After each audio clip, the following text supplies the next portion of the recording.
Folksy with ThunderBayLive.com and happy Canada Day, and we're sitting here with Frank Scarcello. And why are we here today, Frank? Well, I'm running for City Council on October 27th in this year's municipal election in the Westfort ward.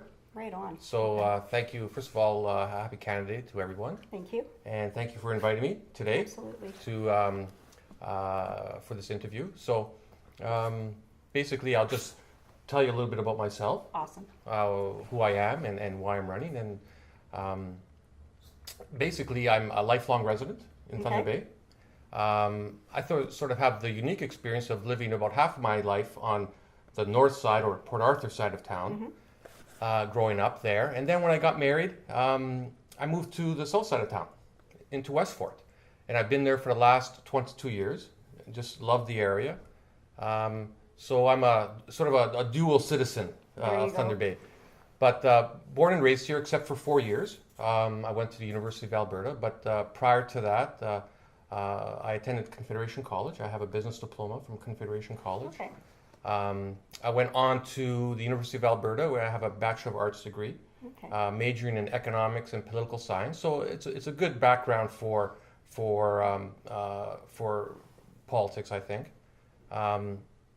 Most of my working career has been in the financial services industry. I'm a financial planner / investment advisor, whatever you want to call them nowadays. But that's where most of my experience lies, is working with people. So I've worked with people my whole career. Enjoy working with people, helping them out. And it's a great background for understanding business, understanding economics. I think those are two skills that I think are going to be useful for me if I'm successful. I'm married. Oh, okay. I have my wife is a school teacher. She's taught in Westfort almost her whole career. Very well known in Westfort. She's very well. So I'm hopefully going to get a few votes from some of the parents that know her and the kids that just love her. So I'm a Westfort family. My boys went to St. Pat's. They grew up in Westfort. So I like to stress the fact that I'm actually from there, and I think it's important. It's a very good area, Westfort. Yeah, absolutely. That's my talked about my education and my little bit of work experience there for you. Why are you running, basically? Why am I running? I think I've been interested in politics my whole life. I remember being fascinated years ago. I must have been just a little guy, maybe 8, 9 years old, when Pierre Trudeau hit the scene. Awesome. Okay, I'm dating myself a little bit. But, I remember watching and thinking, wow, this is really interesting. I just was fascinated by him. And then that got me the hook. That was the hook that got me paying attention my whole life. He was very charismatic person. Yeah, absolutely. And it's interesting, now we have his son running. So I've always been fascinated with politics. Enjoy the political process. Always felt public service is probably one of the most honorable professions, even though, having said that, politicians, today don't have the best reputation, and it goes with the territory. Yeah, that's true. But nevertheless, the job still has to be done. You still need leadership, and people are always looking, for people to help them and to play that role. So back to, so I've always been interested, and I think most people, and there's probably a lot of people interested in politics. A lot of people pay attention, and I guess we can call them, armchair, politicians. Yes. And now but there comes a time when I think a lot of people, to make that last step to say, okay, you know what, I'll stand. I'll throw my hat in the ring. That's the biggest obstacle, because it's scary. Well, it's not only a step for you, it's a step for your family. Absolutely. It affects everybody. It's scary. But if people who follow me on Facebook know me, one of my boys, he's 24 years old. He's a professional mixed martial artist. Okay, He's wow. a professional fighter. Does he fight here in town, or he's does in he Edmonton? Go okay. I'm so proud of him, and of course, everyone knows what that profession is all about. But that takes courage. That takes probably the most amount of courage you would ever have to muster up in your life. It's discipline. Would be to enter the ring with someone, it takes That wants to hurt you. That wants to hurt you, right? So I take inspiration from him because I'm thinking if he can do that, then I can do this. So I threw my name in there, and after I did it, I felt very good about it. I thought, you know what, this is the right thing for me. So it's not. What's the worst that can happen? You lose. And you only get 10 votes. I hope that doesn't happen. But you don't want to, what's the worst? It's a win-win.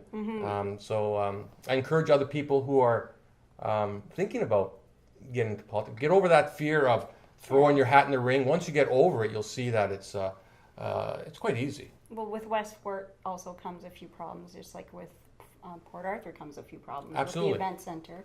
Yep. Westfort has the bridge. The bridge. We have in Port Arthur the event center. Okay. And there's so many issues that are in the whole city as a whole that it's really hard. Like There's you always must be approached a lot about what's happening. Yes. In Westfort. Let's talk about the bridge first. The bridge is a really unfortunate situation. It is. We are at the mercy of Canadian Pacific Railway, yes, to a certain extent. It's their bridge. A lot of people don't understand that. Yeah.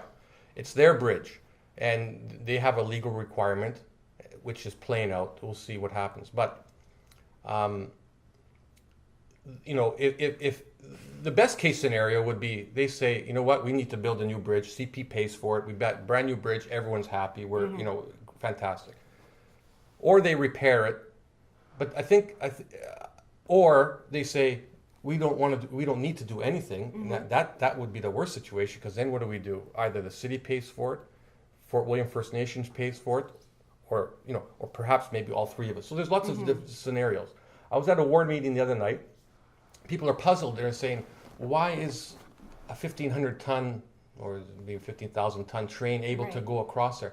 Now, I'm not an engineer, but I do my research, and I did read a post on TB Newswatch, and one guy made the most sense. He says, perhaps the middle part of the bridge, which the train travels through, like maybe that's all steel, maybe that's safe, but the the wood portions, we have to remember this bridge was made of wood, and there was a fire. Yes. So I can see CP saying, you know what, we're not comfortable with the wood on this bridge. Obviously, they're comfortable with the train going over the middle, because I don't think they would be putting their employees' lives at risk neither. No, and neither would the engineers that investigated it. Yeah, and so there must be something about, obviously something with the wood. They're concerned about that. The liability would be, and we got to, with something, there was people probably scared to go over that bridge before this fire. I was. You were one of them. I was always, even once we were kids, I remember going to Chippewa Park, going over that bridge, always thinking, and that was, 40 years ago, 50 years ago. I quite enjoy going around now and seeing the scenery. And so that's a problem. The bridge, and I think, hopefully, we can work something out. And I know the mayor is working hard on it in terms of getting, hopefully they'll, if they build us a new bridge, that'd be great, but we'll see what happens. And hopefully we can all come together as a community and resolve this. But I think that's why, the trains are allowed to go across, and they're just, they don't want any, even if the risk is just this much, they're not going to take it. Exactly. Because, anyway. In terms of the event center, that's a hot button issue. I come obviously from Westfort. I'm running in Westfort, and Westfort has the lowest support for the event center, according to that recent survey. 22% strong support. You add the 32% that indicated somewhat satisfied, you come to 54%. But that's somewhat satisfied support is soft support, so you can't count on that. So I think, and based on my research, talking to people, the majority of people in Westfort are not interested in this event center, or perhaps not interested in the location. Okay, so I get the stimulus that the event center will provide downtown here, where you are. It would definitely be a stimulus, but it's not the silver bullet to fix everything. No. I'm concerned about the parking. Okay, access. It's a simple issue that seems to be swept under the rug as if it's not important. Right. You know, people are saying it'll resolve itself. Well, how's that? You know, show me how that's going to happen. Either the parking spots are here or they're not. Simple mathematics. I understand that the city is acquiring some parking spots. There's a rumor out there. Good. I've heard them too. Yeah. So, but the parking is not even adequate. It's not even close. So for the size of the events. For the size. So I think, for me, this is a simple. The way I'm analyzing, approaching this situation is, we need the maximum bums in the seats. Okay, and that means making it easy for people to come. It's the last 1,000 people at an event that are going to make the difference. The first 3,000 people, they'll come hell or high water. They'll walk 20 minutes. Yes. They'll walk half an hour perhaps. But it's the last 1,000 people that's going to make or break this AHL team that I would love to That'd be exciting. Exciting. I love hockey. But they're not going to stay here if it's only 2,000 people, 2,500 people. No. You know, so, we need a new event center eventually. Do we need one right now? Probably not. But obviously, that's what they're doing. Hot topic. They've been pushing really, really hard, and I just scratch my head wondering why so much so hard. You know, we've spent $4 million so far, and we haven't not even sure if we're going to get the money from the federal government to go ahead. So this money at the federal level is a 10-year program. There's no rush, you know, and the gardens. That old barn is still it's in great shape. Yeah. You know, it probably has 10, 20 years left easily. So, however, you know, the current council has moved ahead and they're moving quickly, and so that's we'll see what happens. We'll see what happens. Well, it's been a hot topic in every corner of this city. Absolutely. Everywhere you go. Absolutely. And Now, sorry, go ahead. Go ahead. Well, you know, in terms of closer to Westfort, I'd like to talk about a few things that are more Westfort related. Mm-hmm. You know, we do have one of the best kept secrets in Thunder Bay is Cam River Park. Okay. It's our other waterfront park that gets no love. It's a beautiful park. It has huge potential, but right now, if you go there, you'll see it not maintained very well. You know, and it should be maintained to a higher standard. So, another issue that I think is important for Westfort is, even though technically the Fort William downtown is not in Westfort, right? I think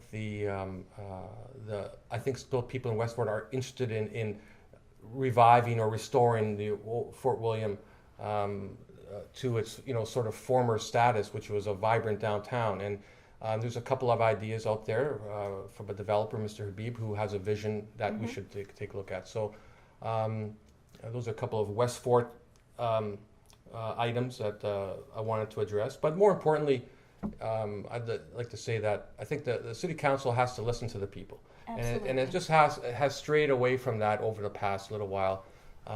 Seems like doing what they want to do. And having said that, they've accomplished some stuff, but it's always seems like what they want. And I think we just need a council just to listen to the people a little bit closer. Absolutely. Well, I'd like to thank you so much for being here on Thunder Bay Live. Yeah, that went by and quick. It was awesome talking to you. Thank you. I actually learned quite a bit. Good. And that's right. Thank you I'd so just much. like to say happy Canada Day to everyone. Absolutely. Happy Canada Day. You have a safe holiday. Thanks. Thank you very so much. Thank you for inviting me. Pleasure.